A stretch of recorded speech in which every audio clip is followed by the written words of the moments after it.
नमस्कार दोस्तों, आप सभी का study for UPSC PCS channel में स्वागत है। आज तारीख है 19 सितंबर 2024 ईस्वी और आज का न्यूज़पेपर आर्टिकल डिस्कशन का ये वीडियो होगा। कल कैबिनेट की बैठक हुई है जिसमें वन नेशन वन इलेक्शन को मंजूरी दे दी गई है। बिल्कुल सही सुन रहे हैं आप। उसके अलावा कौन कौन सी चीज़ों को आज हम लोग पढ़ेंगे, पहले ही सुन लीजिए टॉपिकों के नाम। वन नेशन वन इलेक्शन मैं डिटेल में नहीं पढ़ाऊँगा, बस ये दिखाऊंगा किस किस आर्टिकल में संशोधन करना होगा, कितने फेज में इसको इम्प्लीमेंट किया जाएगा, ये बस मैं दिखाऊंगा आपको। उसके अलावा पीएम आशा योजना को लेकर भी कल कैबिनेट में अप्रूवल मिला है। ये 2018 में शुरू हुआ था। उसके बाद एक योजना है बायो राइड स्कीम को कल मंजूरी दिया गया है, बायो राइड स्कीम को। उसके अलावा जनजातीय उन्नत ग्राम योजना को लेकर भी कल कैबिनेट ने अप्रूव किया है। तो कैबिनेट ने अगर किसी चीज़ पर फैसला लिया है तो वहाँ से सवाल पूछे जाने की संभावना सबसे ज़्यादा होती है। इन चीज़ों को भी हम लोग देखेंगे। उसके अलावा पृथ्वी को एक छोटा सा मून की प्राप्ति हुई है। बिल्कुल सही सुन रहे हैं आप। एक मून है जो कुछ दिनों के लिए पृथ्वी का मून बनकर रहेगा। एक एस्ट्रॉयड है, उसके पश्चात वो आगे बढ़ जाएगा, उसको भी हम लोग देखेंगे। इतने सारे टॉपिक हम लोग कवर करेंगे। नोटिफिकेशन आपका नहीं आया है, अभी तक नहीं आएगा। नोटिफिकेशन का क्या करना है इस तरह से मुझे समझ में नहीं आता। उसमें ज़्यादा सीटों की ही संख्या तो लिखी होगी और फॉर्म आएगा तो वो तो आ ही जाएगा। इस सप्ताह में तो आना ही चाहिए जैसा उम्मीद किया जा रहा है। न्यूज़ में रोज़ 100-200 सीट बढ़ा दे रहे हैं, पता नहीं कहाँ से इतने सीट आ रहे हैं। इतने तो पद भी नहीं है बिहार में जितने सीट दिखा रहे हैं। 2000 दिखा रहे हैं, कहीं 2200 दिखा रहे हैं, रोज़ ही बढ़ जा रहे हैं। 1900 दिखा रहे हैं, अलग अलग आंकड़े दिखा रहे हैं। मत इससे भ्रमित होइएगा। बस इतना ज़रूर तय है कि सीटों की संख्या अच्छी होगी, लेकिन सीटों की संख्या अच्छी होने से कंपटीशन भी ज़्यादा हो जाता है। शुरू करते हैं, एक एक करके टॉपिक को डिस्कस करते हैं। सबसे पहले देखिए टॉपिक क्या है। 71 बीपीएससी को लेकर कल से ग्रुप शुरू हो रहा है। 20 सितंबर कल ही है। तो अगर आपको जुड़ना हो तो जुड़ जाइएगा, नहीं तो फिर आपका छूट जाता है, आप ही का नुकसान होगा। 71 बीपीएससी के लिए बेसिक आंसर राइटिंग कल से शुरू हो जाएगा। 6th के ज्योग्राफी से शुरू करेंगे हम लोग, फिर पॉलिटी का एनसीईआरटी करेंगे, फिर इकोनॉमिक्स का करेंगे, फिर हम लोग GS1 की तरफ में चलेंगे। इसलिए ध्यानपूर्वक आप अगर लिखेंगे अभी से तो सही रहेगा आपके लिए। 299 पर मंथ का है। आप यूट्यूब से भी ज्वाइन कर सकते हैं। मुझे आप टेलीग्राम पर मैसेज कीजिए। यूट्यूब से ज्वाइन करने के बाद मैं आपको ऐड कर दूंगा। अगर आप मुझे मैसेज करके ऐड होंगे तो भी आपके लिए सही रहेगा। दोनों में से जो भी आप रास्ता अपनाएं सही रहेगा। ज़रूर जुड़िएगा अगर आपको लिखना हो तो। सबसे बेहतर आंसर राइटिंग हम कराते हैं। ओके, चलिए शुरू करते हैं। वन नेशन वन इलेक्शन के बारे में क्या है न्यूज़। कैबिनेट ने इसको मंजूरी दी है। वन नेशन वन इलेक्शन, इसको 2 फेज में इम्प्लीमेंट किया जाएगा। ध्यान से सुनिएगा।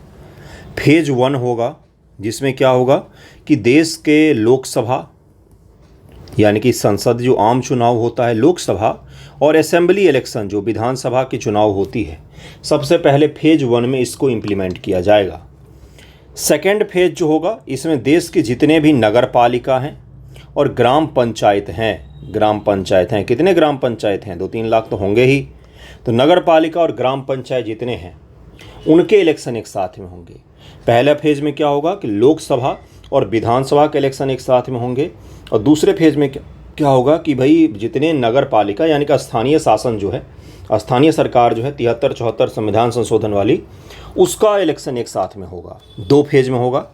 अभी ये चीज़ क्लियर नहीं किया गया है कि ये जो इलेक्शन होगा ये कब से होगा। ये 2029 से इम्प्लीमेंट किया जाएगा या 2034 से इम्प्लीमेंट किया जाएगा, ये चीज़ अभी क्लियर नहीं हुआ है। ये चीज़ ज़रूर है कि इस पर कैबिनेट ने अपनी हरी झंडी पहली बार दी है भारत के इतिहास में। रामनाथ कोविंद जी की अध्यक्षता में एक समिति बनाया गया था। उस समिति ने रिकमेंडेशन दिया जिसके पश्चात इसको इम्प्लीमेंट करने की बात हो रही है। कैबिनेट ने भी मंजूरी दे दी है। अब आने वाले समय में इस पर कार्य शुरू हो जाएगा, लेकिन पहले संशोधन करना होगा। देश के संविधान में बड़े संशोधन करने होंगे, और वो संशोधन जो है वो भारत के संपूर्ण जो हमारा फेडरल सिस्टम है यानी कि संघीय जो ढांचा है हमारा, बंधुओं ध्यान से सुनिएगा शब्दों को, संघीय ढांचा है, इसको प्रभावित करेगा। तो जब भी कोई चीज़ संघीय ढांचा को प्रभावित करती है तो इसको विशिष्ट बहुमत की आवश्यकता होती है संविधान में संशोधन के लिए। यानी कि पहले संसद के दोनों सदनों से 2/3 बहुमत से पारित होना चाहिए, 66% से पारित होना चाहिए। उसके अलावा आधे से अधिक राज्य जब इस पर अपनी मुहर लगा देंगे तभी जाके इम्प्लीमेंट हो पाएगा। अगर आधे से ज़्यादा राज्य इस पर अपनी मुहर नहीं देते हैं तो ये संविधान संशोधन पूर्ण नहीं हो पाएगा। हाल फिलहाल में कोई इस तरह का संशोधन हुआ था क्या? बिल्कुल हुआ था। 101वां संशोधन जो था, जो हम जीएसटी की बात करते हैं, उसके समय में पहले संसद के दोनों सदनों से इसको 2/3 बहुमत से पारित किया गया।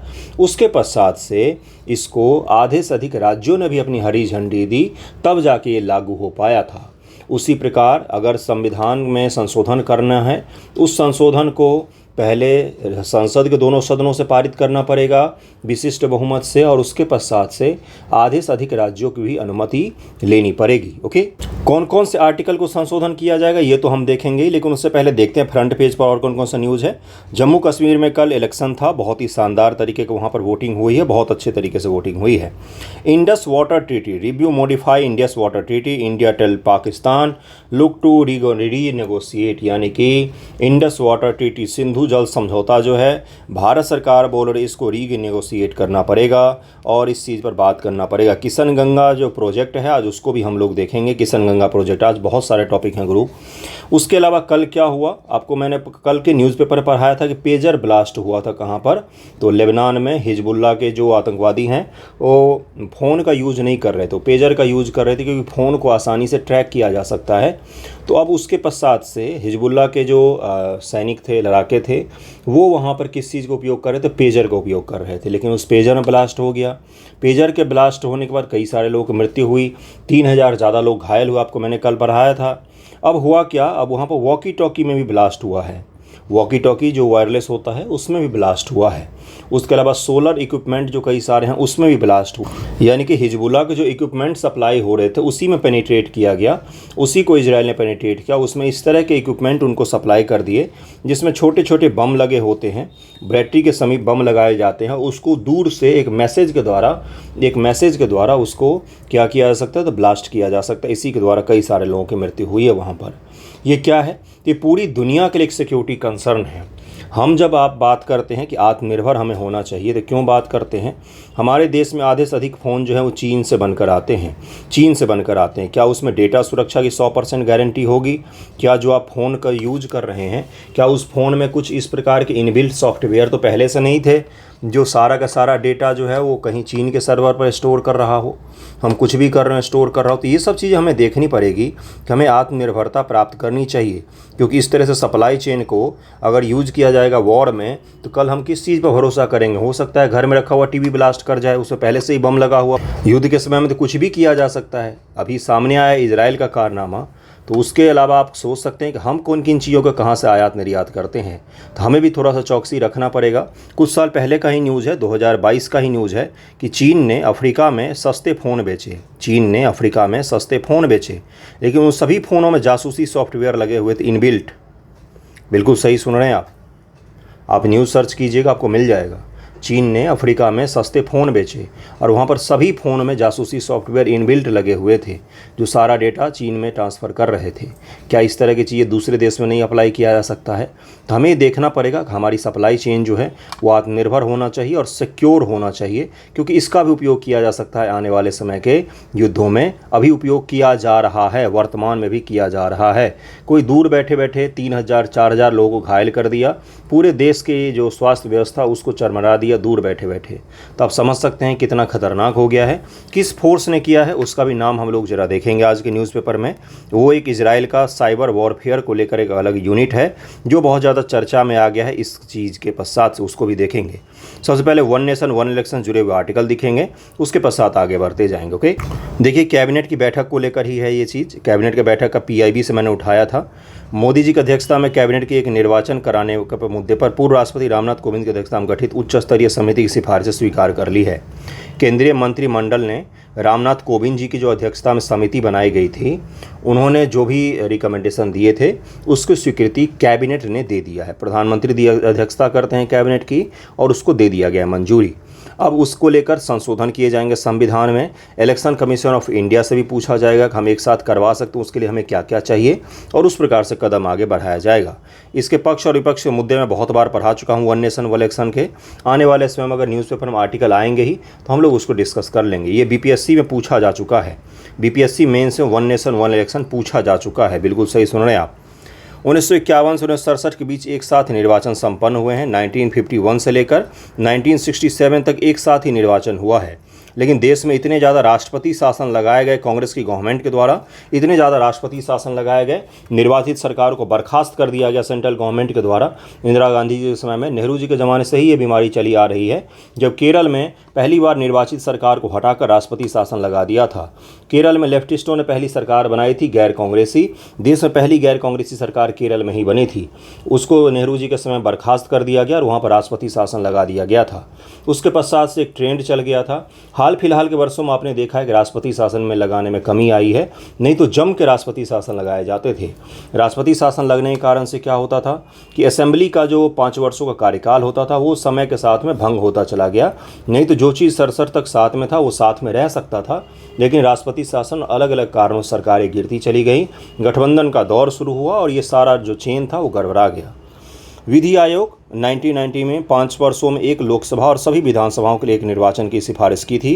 संसदीय समिति की 79वीं रिपोर्ट 2015 2 चरणों में एक साथ निर्वाचन करने के तरीके सुझाए गए थे। उसके पश्चात श्री रामनाथ कोविंद जी की, जो हमारे पूर्व राष्ट्रपति थे, अध्यक्षता वाली उच्च स्तरीय समिति राजनीतिक दलों और विशेषज्ञों सहित व्यापक तौर पर हितधारकों से विचार विमर्श किया है, परामर्श भी मांगा है। इस रामनाथ कोविंद जी की अध्यक्षता में जो समिति बनी, इस समिति ने देश के हर छोटे बड़े दल के नेताओं से मुलाकात की, उनसे बातचीत की, उनका राय जाना, उनकी सहमति ली, उनको विश्वास में लिया गया, ट्रस्ट हासिल किया गया कि हाँ भाई हम इस चीज़ को इम्प्लीमेंट कर सकते हैं। अपोजिशन ने सवाल उठाए हैं, उसका तो काम ही है सवाल उठाना। उसने बोला कि संघवाद जैसी चीज़ें जो हैं वो प्रभावित हो सकती हैं, तो बिल्कुल प्रभावित हो सकती हैं। मैंने आपको पक्ष विपक्ष में समझाया था कि नेशनल मुद्दे जो हैं वो लोकल मुद्दों पर हावी हो सकते हैं, लेकिन ये कुछ खामियां हैं जिसको दूर किया जा सकता है आसानी से। अगर देश के लोग एजुकेटेड होंगे तो आपको ये समझ में आ जाएगा कि उनके लोकल मुद्दे कौन से हैं, नेशनल मुद्दे कौन से हैं। आप देश की जनता पर छोड़ दीजिए, वो अपने हिसाब से वोटिंग कर लेंगे, है ना। रिपोर्ट ऑनलाइन उपलब्ध है, इस पर आप पढ़ सकते हैं, ये तो गवर्नमेंट का वेबसाइट है। व्यापक फीडबैक से पता चलता है देश में एक साथ निर्वाचन कराने को लेकर व्यापक समर्थन है। भारत सरकार की इस समिति ने, जो रामनाथ कोविंद जी की समिति थी, इसने रिपोर्ट भी पेश किया और वेबसाइट पर उपलब्ध है, जहां पर कई सारे लोगों ने समर्थन जताया है और अलग अलग राय दी है। राय मशवरा तो होना ही चाहिए जब इतना बड़ा इम्प्लीमेंटेशन किया जाएगा। तो सिफारिश और आगे का रास्ता जो 2 चरणों में लागू होगा। ये पहले चरण में लोकसभा और विधानसभा का निर्वाचन एक साथ कराना है, ये मैंने PIB से उठाया है, गवर्नमेंट का है ये सारा, लाइन बाय लाइन, ठीक है। दूसरे चरण में आम चुनाव के 100 दिनों के भीतर स्थानीय निकाय के लिए निर्वाचन पंचायत और नगर पालिका कराना है। पहला चरण जैसे ही संपन्न होगा उसके 100 दिन के भीतर क्या हो जाएगा, दूसरा चरण हो जाएगा, जिसमें नगर पालिका, लोकल बॉडीज और पंचायत का इलेक्शन संपन्न करवाया जाएगा। सभी निर्वाचन के लिए एक समान मतदाता सूची होगा, एक ही मतदाता सूची होगा। वोटर लिस्ट राज्य का और केंद्र का एक ही होना चाहिए। पूरे देश से विस्तृत चर्चा शुरू कराना, एक कार्यान्वयन समूह का गठन करना भी इसका काम है। अब जरा यहाँ से एग्जाम के लिए अपने फैक्ट देख लीजिए कौन कौन से हैं। ये तो मैंने आपको समझा ही दिया कि एक ही मतदाता सूची होगा। आपसे फंसाने के लिए एग्जाम में पूछ सकता है कि नगर पालिका के मतदाता सूची अलग होगा और विधानसभा के लिए मतदाता सूची अलग होगा। तो इस प्रकार के सवालों में कन्फ्यूज मत होइएगा। देखिए कौन कौन से ऐसे एक्ट हैं जिसको संविधान के आर्टिकल हैं जिसमें संशोधन करना आवश्यक होगा। देखिए यहाँ पर लिखा हुआ है कि सबसे पहला चीज़ क्या कि amendment the representation of the people act, जन प्रतिनिधित्व अधिनियम 1951, जिसके तहत राजनीतिक दलों को मान्यता दिया गया है और चुनाव करवाने की शक्तियाँ दी गई हैं, उसमें सबसे पहला संशोधन करना होगा। 2/3 मेजॉरिटी से पास करना होगा। 50% से ज़्यादा राज्यों की मंजूरी लेनी होगी। 5 आर्टिकल ऐसे हैं संविधान में जिसमें संशोधन करना होगा। Article 83 duration of house of parliament, parliament का ये ड्यूरेशन है उसमें संशोधन करना पड़ेगा। Dissolution of Lok Sabha by the president, इसमें संशोधन करना होगा। Duration of the state legislature जो है उसमें संशोधन करना पड़ेगा। डिसोल्यूशन ऑफ स्टेट लेजिस्लेटर 174, उसमें संशोधन करना पड़ेगा। Imposition of president rule in state 356, इसमें संशोधन करना पड़ेगा। ये 5 ऐसे संविधान के आर्टिकल हैं जिसमें संशोधन करना पड़ेगा। मैं आपसे बस इतना ही उम्मीद कर रहा हूँ कि आप इन आर्टिकल को ध्यान में रखिएगा। आपसे पूछा जा सकता है ये कि भाई लोकसभा की जो समयावधि है वो किस आर्टिकल के तहत डिसाइड किया गया है। संसद टॉपिक को अच्छे से कवर कर लीजिएगा, आपका विधानसभा ऑलरेडी तैयार हो जाएगा। सारी शक्तियाँ लगभग में समान ही हैं, बस संविधान संशोधन को छोड़कर। तो अच्छे से इसको याद रखिएगा कौन कौन से मैंने आर्टिकल बताए हैं। नेक्स्ट टॉपिक पर हम लोग चलते हैं। अगली जो टॉपिक है वो है केंद्रीय मंत्रिमंडल ने जैव प्रौद्योगिकी, बायोटेक्नोलॉजी के क्षेत्र में अत्याधुनिक अनुसंधान मतलब रिसर्च और डेवलपमेंट को बढ़ावा देने के लिए बायोटेक्नोलॉजी के क्षेत्र में रिसर्च एंड डेवलपमेंट R&D को बढ़ावा देने के लिए बायोराइड योजना को मंजूरी दी है। बायोराइड योजना को मंजूरी दी है। हाल ही में शुरू की गई बायोराइड योजना किससे जुड़ा हुआ है? व्हीकल से जुड़ा हुआ है, पर्यावरण से जुड़ा हुआ है, अत्याधुनिक जो रिसर्च एंड डेवलपमेंट करना है बायोटेक्नोलॉजी में उससे जुड़ा हुआ है। इस तरह के आपसे सवाल पूछे जा सकते हैं। ध्यान से देखिए क्या है कि मोदी जी की अध्यक्षता में केंद्रीय मंत्रिमंडल ने जैव प्रौद्योगिकी विभाग DBT को 2 प्रमुख योजनाएं जिन्हें जैव प्रौद्योगिकी अनुसंधान नवाचार और उद्यमिता विकास यानी कि बायोराइड के नाम से जाना जाता है के रूप में एक नई घटक यानी कि बायो मैन्युफैक्चरिंग और बायो फाउंड्री के समावेशन के साथ विलय कर दिया है और इसको जारी रखने की मंजूरी भी दे दी गई है केंद्र सरकार के मंत्रिमंडल के द्वारा। ये छोटा सा है, इसके बारे में और पढ़ेंगे अभी हम लोग। इस योजना के 3 व्यापक घटक हैं। इसके 3 मुख्य रूप से क्षेत्र हैं। कौन कौन से हैं भाई? तो जैव प्रौद्योगिकी अनुसंधान और विकास, जैव प्रौद्योगिकी बायोटेक्नोलॉजी में रिसर्च एंड डेवलपमेंट करना, औद्योगिक एवं उद्यमिता विकास करना, बायो मैन्युफैक्चरिंग और बायो फाउंड्री। अब ये क्या होता है समझेंगे ज़रा हम लोग इसको। ओके, देखिए क्या लिखा हुआ है कि 15वें जो वित्त आयोग की अवधि 21-22 से लेकर 25-26 के दौरान इस एकीकृत योजना बायोराइड के क्रियान्वयन हेतु प्रस्तावित परिव्यय 9,197 करोड़ रुपए है। ये परिव्यय बताया कि कितना व्यय किया जाएगा। अब दरअसल में है क्या? बायोराइड योजना को नवाचार इनोवेशन को बढ़ावा देने के लिए जैव उद्यमिता को प्रोत्साहित करने व जैव विनिर्माण यानी कि बायो मैन्युफैक्चरिंग एवं जैव प्रौद्योगिकी क्षेत्र में वैश्विक स्तर पर अग्रणी देश के रूप में भारत की स्थिति को मजबूत करने के लिए डिजाइन किया गया है। किसको डिजाइन किया गया? तो बायोराइड योजना को देश भर में रिसर्च एंड डेवलपमेंट और हमें मैन्युफैक्चरिंग करना है बायो से जुड़ी हुई चीज़ों को, उसके लिए डिजाइन किया गया है। इस योजना का उद्देश्य अनुसंधान में तेजी लाना, उत्पादन विकास को बढ़ाना, अकादमिक अनुसंधान यानी कि एकेडमिक क्षेत्र में जो रिसर्च होते हैं उसको लेकर भी काम करना। एकेडमिक यानी कि पढ़ाई लिखाई के क्षेत्र, कॉलेज स्कूल की बात कर रहे हैं हम लोग। औद्योगिक अनुप्रयोगों के बीच अंतर को पाटना है यानी कि एकेडमिक सेक्टर और इंडस्ट्रियल सेक्टर में दोनों में अगर रिसर्च वगैरह हो रहा है, उसका उपयोग हो रहा है, तो इसको हमें कम करना है, इस दूरी को कम करना है। एकेडमिक अगर कोई रिसर्च होता है तो उसका इंडस्ट्री में उपयोग किया जा सके। उसके अलावा यह स्वास्थ्य संबंधी देखभाल, कृषि, पर्यावरणीय स्थिरता, स्वच्छ ऊर्जा जैसी राष्ट्रीय एवं वैश्विक चुनौतियों से निपटने के लिए जैव नवाचार की क्षमता का दोहन करने के लिए भारत सरकार के मिशन का हिस्सा है। बायोराइड योजना के कार्यान्वयन से जैव उद्यमिता को बढ़ावा मिलेगा। किस चीज़ को बढ़ावा मिलेगा? तो जैव उद्यमिता की हम लोग बात कर रहे हैं। उन्नत नवाचार होगा, सुगम उद्योग अकादमिक सहयोग भी स्थापित होगा। उद्योग अकादमिक सहयोग का मतलब होता है इंडस्ट्री जो है वो हमारे कॉलेज से जुड़ सकेंगे। अगर कॉलेज और यूनिवर्सिटी में कोई चीज़ रिसर्च हो रहा है तो इंडस्ट्री में उसका अच्छे खासे तरीके से उपयोग किया जाएगा, नहीं तो उस रिसर्च का कोई मतलब बनता नहीं है। टिकाऊ बायो मैन्युफैक्चरिंग का प्रोत्साहन मिलेगा। भारत के हरित ऊर्जा लक्ष्यों का अनुरूप बायो मैन्युफैक्चरिंग क्षेत्र में पर्यावरण रूप से टिकाऊ कार्यप्रणाली को बढ़ावा देने पर महत्वपूर्ण रूप से ध्यान दिया जाएगा। उसके अलावा बाह्य वित्त पोषण के जरिए शोधकर्ताओं का समर्थन होगा। बाह्य वित्त पोषण का मतलब निवेश आ सकेगा इस क्षेत्र में, जिसके जरिए जो शोधकर्ता हैं उनको भी थोड़ा सा मौद्रिक सहायता मिल सकेगा। जैव प्रौद्योगिकी क्षेत्र मानव संसाधन का भी पोषण होगा। ये कुछ प्रमुख पॉइंट हैं जो बताए गए हैं कि इस योजना का लाभ क्या होंगे, सरकार द्वारा बताया गया है ये पॉइंट्स। तो इसको अगर आप उपयोग करेंगे अपने उत्तर लेखन में तो निश्चित तौर पर आपको ज़्यादा क्या मिलेगा? तो अंक मिलेंगे। इसमें यह भी कहा गया है कि इसके अलावा देश में चक्रीय जैव अर्थव्यवस्था सर्कुलर बायो इकोनॉमी को सक्षम बनाने हेतु प्रधानमंत्री द्वारा जीवन के हर पहलू में हरित और पर्यावरण के अनुकूल समाधान को शामिल करने के लिए पीएम लाइफ स्टाइल योजना यानी कि लाइफ योजना जो है, life style for the environment, इस योजना को कार्यान्वयन में भी हमें क्या मिलेगी? तो सहूलियत मिलेगी। तो बायोराइड योजना यही है कि देश में बायो मैन्युफैक्चरिंग सेक्टर में, बायोटेक्नोलॉजी के सेक्टर में R&D को बढ़ावा देना है और उस R&D का उपयोग इंडस्ट्री में खूब अच्छे तरीके से किया जा सके, जिसके लाभ मैंने आपको कई सारे गिनाए हैं। उसके अलावा प्रधानमंत्री की जो कोई योजना है जिसको उन्होंने ग्लासगो में पेश किया था कॉप में, और उसको देश में इम्प्लीमेंट किया जा रहा है, अब तो विश्व स्तर पर उसको इम्प्लीमेंट किया जा रहा है कि लाइफ स्टाइल फॉर एनवायरनमेंट। आपका जीवन पद्धति ऐसा होना चाहिए जो इन्वायरमेंट फ्रेंडली हो, जैसे भारत के लोगों का होता है वैसा ही होना चाहिए। तो इसमें भी हमें क्या मिलेगा? मदद मिलेगा। उसके अलावा हरित ऊर्जा के उत्पादन से लेकर, निवेश से लेकर, स्वास्थ्य संबंधी चीज़ों से लेकर, पीने के पानी से लेकर, खाद्य टेक्नोलॉजी में भी हमें मदद मिलेगा अगर हम बायोटेक में रिसर्च करते हैं तो।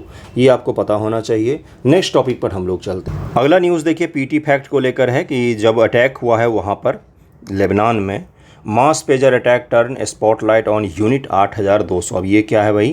तो ये इजराइल का साइबर वॉरफेयर का ग्रुप है।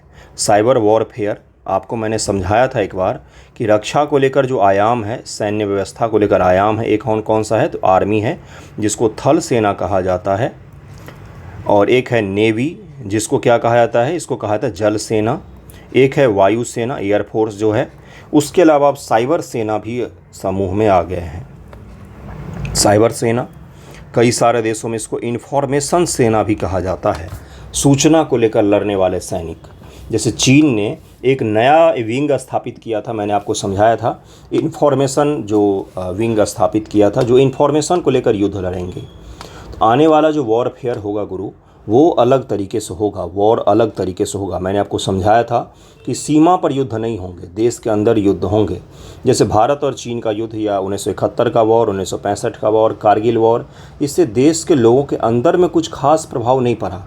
सैनिक बहुत सारे हमारे शहीद हुए, सीमा पर लड़ाई होती है। लेकिन अब जो युद्ध होंगे दुनिया में, आप कोई भी युद्ध उठाकर देख लीजिए, रूस यूक्रेन का देखिए, इजराइल हमास का देखिए, कहीं पर भी देखेंगे तो आपको दिखेगा देश के अंदर सामान्य नागरिकों को नुकसान ज़्यादा पहुंचता है।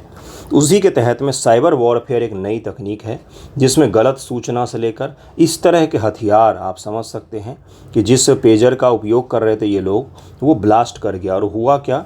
पेजर ब्लास्ट करने से पहले छोटा सा एक डिवाइस होता है, आपने देखा होगा, तो मैंने भी फ़ोटो में ही देखा है, कोई यूज़ थोड़ी नहीं किया है। तो पेजर एक छोटा सा डिवाइस जिस पर केवल मैसेज प्राप्त होता है, कॉल नहीं आती है, उसमें जीपीएस और इंटरनेट वगैरह नहीं होता, इसलिए उसको ट्रैक करना काफ़ी कठिन होता है।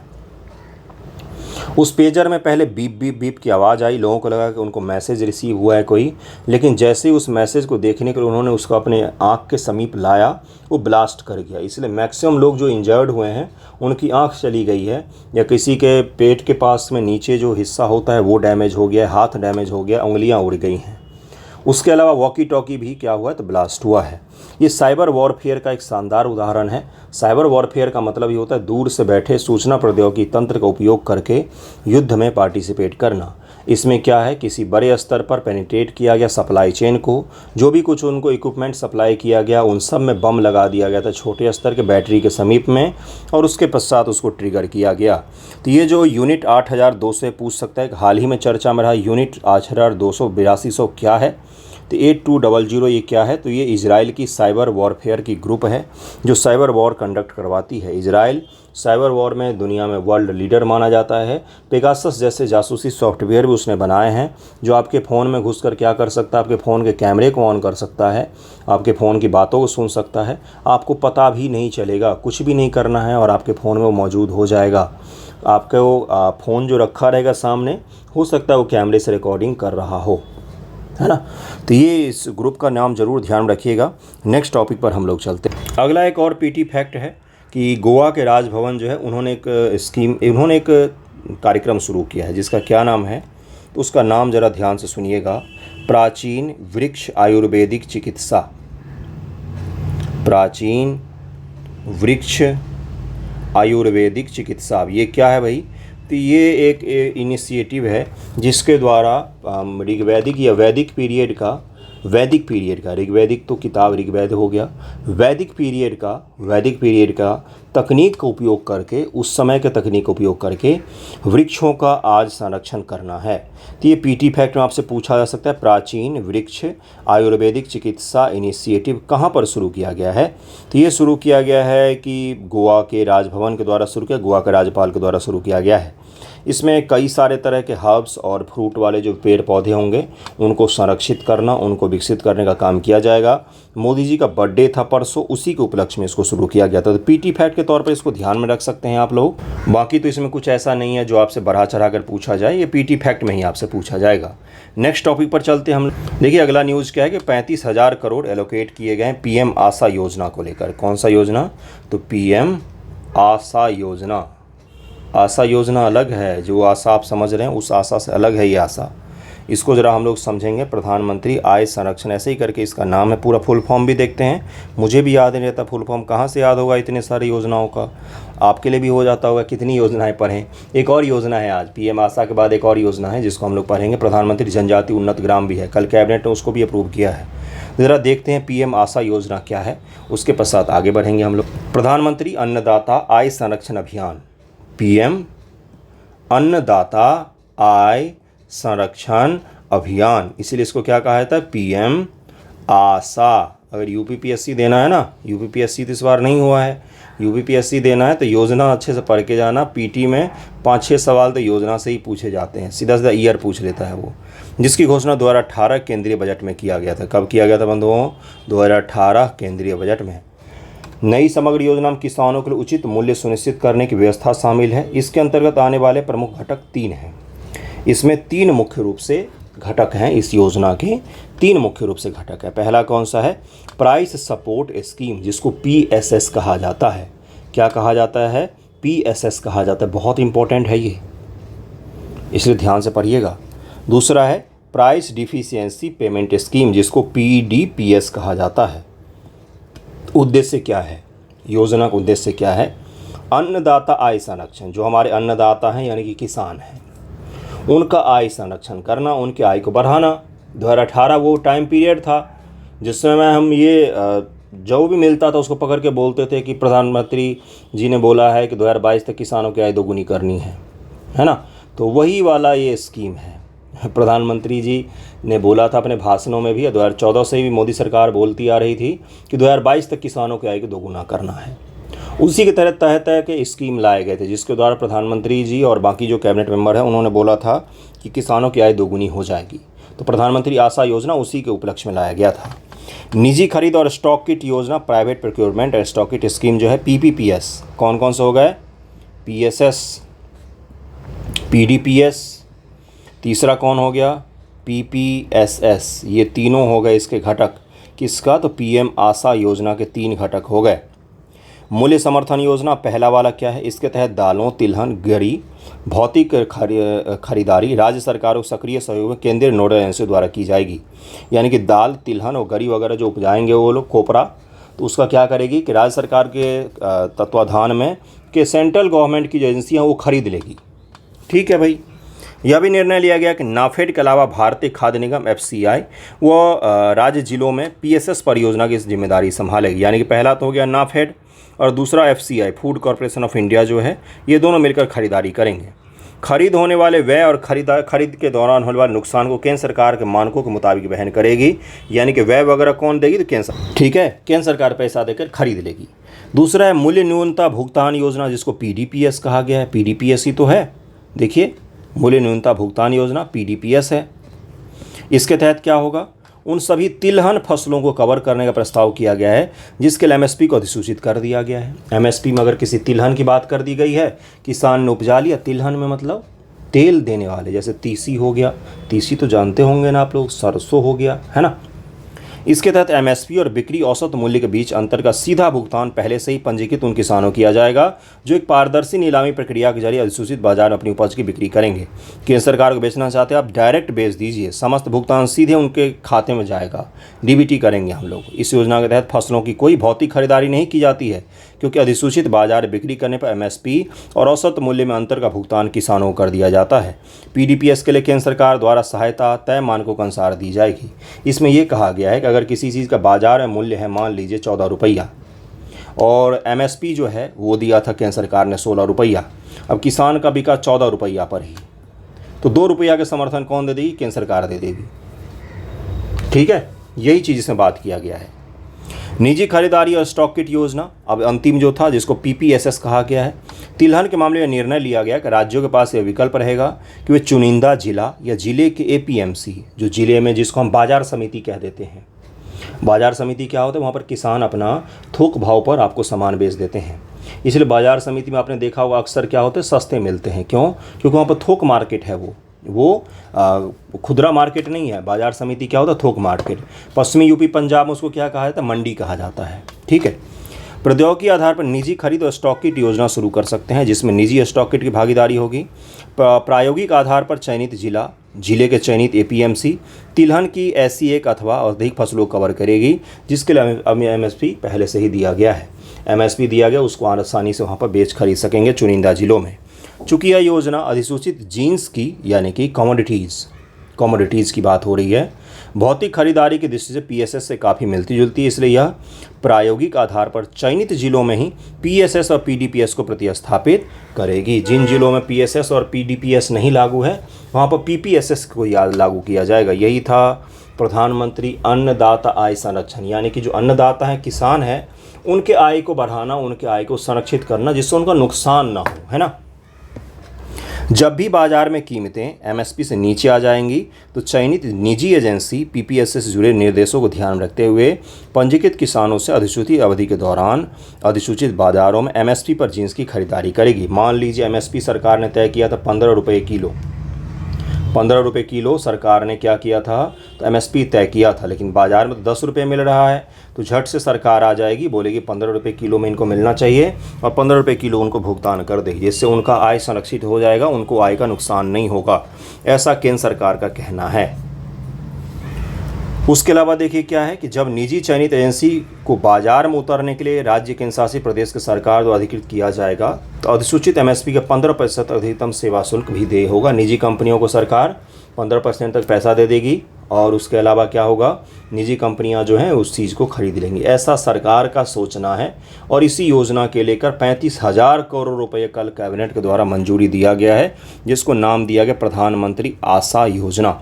नेक्स्ट टॉपिक पर चलते हैं। अगला न्यूज़ देखिए, पीटी फैक्ट है आपका, जिसमें कहा गया earth through temporal gate a mini moon. इसका मतलब क्या है ये पूछा गया। इसमें पृथ्वी है, पृथ्वी का अपना क्या है तो ग्रेविटी है, गुरुत्व है, इसका एक गुरुत्व का क्या है तो फील्ड भी है। इससे बाहर निकलने के लिए आपको कितना रफ्तार चाहिए, 11 किलोमीटर प्रति सेकेंड, इसके वेलोसिटी इसको कहा जाता है। अब एक एस्ट्रॉयड यहाँ से गुजर रहा था, उसकी इतनी रफ्तार नहीं थी।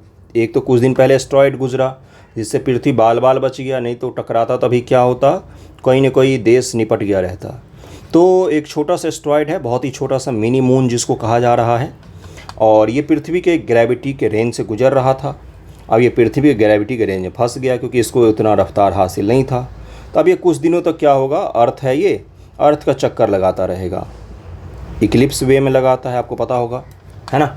दीर्घवृत्ताकार पथ पर चक्कर लगाता है, दीर्घवृत्ताकार इक्लिप्स इसको कहा जाता है, दीर्घवृत्ताकार। और जब इसको एस्केप वेलोसिटी प्राप्त हो जाएगी तब ये पृथ्वी के ग्रेविटी को छोड़कर फिर से अपने उसी रास्ते पर चला जाएगा जिस रास्ते की तरफ से आया था। वो लौट नहीं जाएगा, मतलब आगे बढ़ जाएगा। ये मैं क्या बता रहा हूँ आपको, तो पृथ्वी को कुछ दिनों के लिए मून की प्राप्ति हो रही है। इसका नाम क्या है, इसका नाम है 2024 PT5, इसका नाम है। ये क्या है, एक छोटा सा मून है जो एस्ट्रॉयड है, जो पृथ्वी के बगल से गुजर रहा था, एस्ट्रॉयड है जो पृथ्वी के चक्कर लगाएगा, तो इसीलिए इसको मिनी मून कह दिया जाएगा। 2 महीनों के लिए चक्कर लगाएगा, उसके बाद फिर अपने रास्ते पर निकल जाएगा। अतिथि है, अतिथि आ रहे हैं, अतिथि जाएंगे। नाम जरूर ध्यान रखिएगा इसका, PT5 नाम है इसका, 2024 PT5।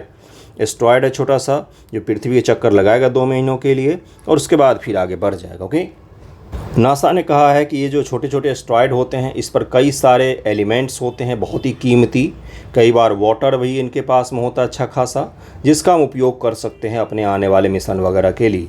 आपको एक मूवी मैं सजेस्ट करूँगा, नेटफ्लिक्स पर है, don't look up. Leonardo DiCaprio की मूवी है, जो टाइटैनिक वाला हीरो है ना, उसी की मूवी है, वो ज़रूर देखिएगा, डोंट लुक अप। उसमें एक एस्ट्रॉयड पृथ्वी की तरफ आता रहता है टकराने के लिए, उसके बाद ढेर नौटंकी होती है, यही एलिमेंट और वाटर की नौटंकी कारण पृथ्वी बर्बाद हो जाती है। तो अगर देखेंगे तो आपको समझ में आ जाएगा कि हम लोग किस तरह के इंसान हैं। चलिए इसको ज़रूर ध्यान रखिएगा, PT5 2024 PT5 को ज़रूर ध्यान रखिएगा। नेक्स्ट टॉपिक पर हम लोग चलते हैं। अगला ये देखिए, रंग बिरंगा नाच कर रहे हैं सब लोग, इसको कहा जाता है टाइगर डांस, पुलिकली। क्या कहा जाता है इसको, पुलिकली। कहाँ पर, तो केरल में हो रहा है। और ओणम की समाप्ति के अवसर पर इस तरह का डांस होता है। ओणम आपको पता है केरल का फेस्टिवल है। ओणम की समाप्ति पर इस तरह का डांस होता है जिसको क्या कहा जाता है, पुलिकली टाइगर डांस। तो पुलिकली डांस, टाइगर डांस किस राज्य से बिलोंग करता है, किससे संबंधित है, तो केरल से संबंधित। देख ही सकते हैं अलग अलग प्रकार के टाइगर, इस तरह के नीला टाइगर कब से होने लग गया पता नहीं, ध्यान में रखिएगा इसको। नेक्स्ट टॉपिक पर चलते हैं। अगला न्यूज़ देखिए क्या है कि 5 लाख दिया जाएगा ईच परिवार को। किसको लेकर? तो ट्राइबल हाउस को, जनजातियों के जो घर हैं उसको होम स्टे में बदलना है। होम स्टे क्या होता है बंधुओं? अगर आप घूमने फिरने जाएंगे कभी तो होटल होता है, फिर होम स्टे होता है। लोग अपने घर में कुछ फैसिलिटी बना लेते हैं और उसमें आप जाइए, उनको एक दिन के लिए पे करके आप आसानी से रह सकते हैं। इसको होम स्टे कहा जाता है। कुछ दिनों के लिए भी रह सकते हैं। तो एक स्कीम है जिसका नाम क्या है? प्रधानमंत्री जनजाति उन्नत ग्राम अभियान, PMJUGA, प्रधानमंत्री जनजाति उन्नत ग्राम अभियान। ये एक अम्ब्रेला स्कीम है। इसके तहत में 18 से ज़्यादा मंत्रालय शामिल हैं। कितने मंत्रालय? 18। क्या इसको याद करें? कतई नहीं। कभी भी इस तरह की बोरियत वाली चीज़ों को मत पढ़ा कीजिए, याद मत किया कीजिए। इस योजना को समझिए, बस आगे बढ़ जाएंगे। क्या है ये योजना और कितना बड़ा पैकेज है? 80,000 के आसपास का पैकेज है भाई। 80,000 करोड़ का पैकेज है, बहुत बड़ा पैकेज है। ज़रा इसको समझते हैं हम लोग कि क्या है योजना। और प्रधानमंत्री की अध्यक्षता में जो कल कैबिनेट की बैठक हुई है उसी में इसको मंजूरी भी दी गई है। इसके आगे की बात भी की गई है। होम स्टे देखिए, ये नागालैंड कोहिमा में कितना खूबसूरत सा होम स्टे है। तो इसी होम स्टे वाली जनजातियों को आय को बढ़ाना, उनकी आय बढ़ जाएगी इससे। उनको हमने सहायता भी दी, आप होम स्टे बनाइए और वहाँ पर फिर क्या होगा, इससे देश में पर्यटन भी बढ़ेगा। तो जो अपना योजना है ना कई सारे के, देखो अपना देश योजना या स्वदेश दर्शन योजना, स्वदेश दर्शन स्कीम है, देख सकते हैं आप, यहाँ पर चर्चा भी किया गया है। इसको भी बढ़ावा मिलेगा और दूर दूर जब जाएंगे लोग घूमने फिरने के लिए, रहने के लिए, तो देश की अर्थव्यवस्था में पर्यटन क्षेत्र का भी योगदान थोड़ा सा बढ़ेगा। और क्या होगा, वित्तीय समावेशन भी बढ़ेगा। जहाँ पर आप घूमने जाएंगे हो सकता है वित्तीय रूप से कमज़ोर जगह हो, और जहाँ से आप जाएंगे हो सकता है आप खूब सारा पैसा लेकर जाएं, खर्चा करेंगे तो क्या होगा, वित्तीय समावेशन, यानी कि पैसा उन जगहों तक पहुँचेगा जहाँ तक नहीं पहुँच पाता है सामान्य रूप से। तो ये बहुत ही अच्छी स्कीम है। ज़रा इसको समझते हैं कि क्या है। देखिए क्या है कि केंद्रीय मंत्रिमंडल ने प्रधानमंत्री जनजाति उन्नत ग्राम अभियान को मंजूरी दी है। इस मिशन का लक्ष्य 79,156 करोड़ रुपये के बजट का आवंटन के साथ आकांक्षी जिलों में, इंस्पिरेशनल जो डिस्ट्रिक्ट होते नीति आयोग ने बनाया हुआ है, 63,000 से अधिक जनजाति बहुल गांव और जनजाति गांव को बेहतर बनाना है। मोदी जी की अध्यक्षता में हुआ है और वहां पर इस चीज़ को मंजूरी दी गई है। बजट भाषण 24-25 के घोषणा के अनुरूप इसमें लगभग 63,000 गांव शामिल होंगे। 5 करोड़ से अधिक जनजाति लोगों को लाभ पहुंचेगा। 30 राज्यों के शासित प्रदेशों के जनजाति बहुल 549 जिले और 2,740 ब्लॉक के गाँव लाभान्वित होंगे। 2011 जनगणना के अनुसार भारत में अनुसूचित जनजाति की जनसंख्या 10.45 करोड़ है, जो वर्तमान में करीब 15 करोड़ तो हो ही गया होगा। देश भर में 705 से अधिक जनजाति समुदाय हैं जो दूर दराज के पहुंच इलाकों में रहते हैं और उन्हीं तक ये हमें बुनियादी ढांचा पहुंचाना है। विभिन्न योजनाओं के माध्यम से सामाजिक बुनियादी ढांचा, स्वास्थ्य, शिक्षा, ये सब सरकार पहुंचाने की कोशिश कर रही है। प्रधानमंत्री जनमन योजना भी इसी तरह की एक योजना है। इस मिशन में 25 कार्यक्रम शामिल हैं। मैंने आपको पहले ही बताया 17 मंत्रालय, मैंने 18 बोला था ना, 17 मंत्रालय, 25 स्कीम शामिल हैं इसमें। आप समझ सकते हैं कितनी बड़ी योजना है प्रधानमंत्री जनजाति उन्नत ग्राम अभियान। कारण प्रधानमंत्री मंत्रालय, प्रत्येक मंत्रालय विभाग अनुसूचित जनजाति के लिए विकास कार्य योजना के तहत उन्हें आवंटित धनराशि के माध्यम से 5 वर्षों में समयबद्ध तरीके से संबंधित योजना कार्यान्वयन का उत्तरदायी होगा ताकि निम्नलिखित लक्ष्यों को प्राप्त किया जा सके। लक्ष्य क्या क्या रखे गए हैं इस लक्ष्य देखिए जरा इस योजना का। आपसे जब योजना पूछा जाएगा तो पहले तो योजना क्या है ये पूछा जाए, उसके बाद उसका लक्ष्य पूछा जाएगा, फिर लाभ और चुनौती आपसे पूछी जा सकती है। ठीक है। सक्षम बुनियादी ढांचे का विकास, पात्र परिवार के लिए पक्का घर और अन्य सुविधाएं, जिससे क्या होगा भाई, कोई वहां पर जाए तो रहे। तो गांव के बुनियादी ढांचे में सुधार किया जाएगा, यानी कि सड़क और इंटरनेट, मोबाइल कनेक्टिविटी, ये सब चीज़ें होनी चाहिए ताकि वहाँ बैठ के ब्लॉगिंग कर सके। आर्थिक सशक्तिकरण को बढ़ावा देना, कौशल विकास, उद्यमता को बढ़ावा देना, आजीविका स्वरोजगार में सुधार करना भी इसका लक्ष्य रखा गया है। प्रशिक्षण, कौशल भारत मिशन GSS तक पहुंच प्रदान करना, सुनिश्चित करना कि ST समुदाय के छात्र छात्राएं हर साल 10वीं 12वीं कक्षा के दीर्घकालिक कौशल पाठ्यक्रम तक पहुंच प्राप्त कर सकें। इसके अलावा जनजातीय बहुउद्देशीय विपणन केंद्र के माध्यम से विपणन सहायता, पर्यटक गृह, प्रवास, कृषि, पशुपालन, जो चीज़ें क्या होती है। देखिए अब गांव-गांव में जाकर हम फैक्ट्री नहीं लगा सकते हैं, इस चीज़ को समझिएगा। मैं आपको वो सच्चाई से अवगत करवा रहा हूँ। सरकार सभी को रोज़गार नहीं दे सकती है। देश की जनसंख्या 140 करोड़ है, तो आपको या तो स्वरोजगार देखना पड़ेगा, आपकी भी मैं बात कर रहा हूँ, जो लोग सुन रहे हैं आपकी बात कर रहा हूँ, या तो आपको कुछ और तरीके का चीज़ जो है उसमें आपको जाना पड़ेगा। क्योंकि हो सकता है कितने परसेंट लोगों का सिलेक्शन होता है? 0.1% लोगों का सिलेक्शन होता है। 99.9% लोग बाहर होंगे। नो मैटर आप यूपीएससी की तैयारी, यूपीएससी में तो और कम सिलेक्शन होता है। यूपीएससी की तैयारी कर रहे हो, स्टेट पीसीएस का कर रहे हो, ये मानना पड़ेगा आपको। आपके क्लास में अगर 1000 बच्चे हैं तो उसमें से किसी एक का भी हो जाए तो बहुत ज़्यादा है। सही कह रहा हूँ मैं, सही कह रहा हूँ मैं, बीपीएससी की बात कर रहा हूँ मैं डरा नहीं रहा हूँ, मैं आपको सच्चाई बता रहा हूँ। तो यानी कि रोज़गार के लिए स्वरोजगार और बाकी जो अलग अलग प्रकार के रोज़गार होते हैं, जैसे एग्रीकल्चर का सेक्टर हो गया, पर्यटन हो गया, पशुपालन हो गया, मत्स्य पालन हो गया, या मैन्युफैक्चरिंग सेक्टर हो गया, सॉफ्टवेयर इंडस्ट्री हो गया, किसी न किसी क्षेत्र में आपको रोज़गार के लिए तो जाना ही पड़ेगा। ये तो सच्चाई है, ठीक है। तो सरकार उसी चीज़ को बढ़ावा देने, इससे क्या होगा? इससे जनजातीय वर्ग को उनके अपने गांव में ही रोज़गार मिलेगा, पलायन की समस्या कम हो जाएगी, उनको बाहर नहीं जाना पड़ेगा हर चीज़ को लेकर, आय बढ़ जाएगी उनकी। और उसके अलावा और क्या होगा? लोग कनेक्ट होंगे जनजातीय वर्ग से, क्योंकि लोग घूमने फिरने जाएंगे, उनके होम स्टे में रहेंगे, तो सामाजिक भेदभाव भी इससे थोड़ा सा कम होगा। सभी की अच्छी शिक्षा तक पहुँच, 17 विभाग शामिल हैं गुरु, 17 मंत्रालय हैं, एक ही योजना में बहुत सारी योजनाएँ हैं। स्वास्थ्य, जीवन और सम्मानजनक वृद्धावस्था, ये सब चीज़ भी इससे सुनिश्चित हो पाएगा, और इसी प्रकार का ये अभियान चलाया गया है। इसको ज़रूर ध्यान रखिएगा। छोटा सा टॉपिक है, नेक्स्ट उस पर भी चलते हैं। आज बहुत सारे न्यूज़ थे। सिंधु जल समझौता को पढ़ते हैं, किशन गंगा प्रोजेक्ट को नेक्स्ट वीडियो में करेंगे। सिंधु नदी तंत्र मुख्यतः 6 नदियाँ हैं, सिंधु, झेलम, चिनाब, रावी, ब्यास, सतलज। इनको उत्तर से दक्षिण में याद कर लीजिएगा लगाकर। इन नदियों के बहाव क्षेत्र वाले बेसिन को मुख्य रूप से भारत और पाकिस्तान द्वारा साझा किया जाता है। हालांकि इसकी एक छोटा हिस्सा चीन और अफगानिस्तान में भी पड़ता है, क्योंकि सिंधु की कुछ सहायक नदियां अफगानिस्तान से भी आती है। 19 सितंबर 1960 को विश्व बैंक की मध्यस्थता में 3 पक्ष हैं इसके, एक है भारत, एक है पाकिस्तान और एक है वर्ल्ड बैंक। वर्ल्ड बैंक ने इन दोनों देशों को बुलाया, बोला आ जाओ समझौता करवाते हैं तुम्हारी हम, और समझौता उस समय में हो गया था। इस समझौते के तहत सिंधु नदी तंत्र की 3 पूर्व नदियाँ रावी, सतलज और ब्यास, रावी, सतलज और ब्यास, ये तीनों जो हैं जल पर भारत को पूरा अधिकार दिया गया, जबकि 3 पश्चिमी नदियां झेलम, चिनाब और सिंधु, ऊपर की जो 3 हैं वो पाकिस्तान को दिया गया और नीचे की जो 3 हैं वो भारत को दिया गया। जल को पाकिस्तान को दिया गया। संधि के तहत भारत के लिए निर्दिष्ट घरेलू, गैर उपभोग और कृषि उपभोग को छोड़कर इसके साथ भारत को पश्चिमी नदियों पर रन ऑफ द रिवर, यानी कि बिना नदियों को रोके हुए अगर आप इस पर बांध बना सकते हैं तो बना लीजिए, इसको लेकर भी अधिकार दिया गया। उसी के तहत किशन गंगा और कई सारे तरीके को बांध बनाए जा रहे भारत सरकार के द्वारा बिजली उत्पादन को लेकर और अलग अलग चीज़ों को लेकर। तो अब विवाद उत्पन्न हो रहा है। साथ में समय के साथ 1960 के बाद भारत का पॉपुलेशन भी तो बढ़ा है, ज़रूरत भी बढ़ी है, तो हमें ज़्यादा पानी की आवश्यकता है। तो इसलिए भारत सरकार बार बार बोल रही है कि इसको हम लोग ज़रा रीनेगोशिएट करते हैं, चेंज करते हैं, लेकिन बात नहीं बन पा रही है। प्रोजेक्ट के तहत पनबिजली उत्पादन का भी अधिकार भारत को दिया गया। Run of the river dam वो डैम होते हैं जिसमें रिवर को बिना रोके हुए, जल को बिना रोके हुए हम बिजली का उत्पादन कर लेते हैं। सिंधु अस्थायी आयोग, सिंधु जल संधि 1960 के अनुच्छेद 8 के अंतर्गत इस संधि के क्रियान्वयन हेतु एक अस्थायी सिंधु आयोग, परमानेंट इंडस कमीशन के गठन का प्रावधान किया गया। इस संधि के तहत आयोग की बैठक वर्ष में कम से कम एक बार अवश्य आयोजित की जानी होती है, और ये आयोजित भी की जाती है, बारी बारी से भारत और पाकिस्तान में होती है। आप ऊपर की 3 नदियों को देख सकते हैं, जो किसको दिया गया है, ये पश्चिम के, तो ये पाकिस्तान को दिया गया है, और नीचे की जो 3 है ये भारत को दिया गया इस पर अधिकार। इसका नाम जरूर ध्यान रखिएगा। नेक्स्ट वीडियो हम लोग किशन गंगा जल विद्युत परियोजना करेंगे।